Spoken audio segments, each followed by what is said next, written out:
2 taon. Pero marami na akong nalaman at napatunayan ka, ano. Marumi talaga ang politika. Malungkot maging isang pinuno. Mahirap bumitiw sa kapangyarihan kapag nakasanayan mo na ito. Ano ba ang kasalanan ko? Bakit? Pinagtutulong-tulungan ako ng buong puwersa ng gobyerno. Pinalis ako sa pwesto. Dahil sa pag-iiba ko ng partido.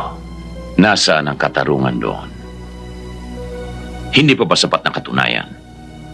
Ang pagdagsa dito ng mga taong bayan para suportahan ako.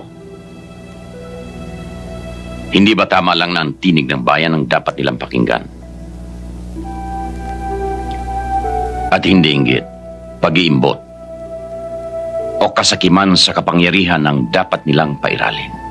Hindi ko alam kung ano ang mangyayari ka, ano. Pero magsisinungaling ako sa iyo.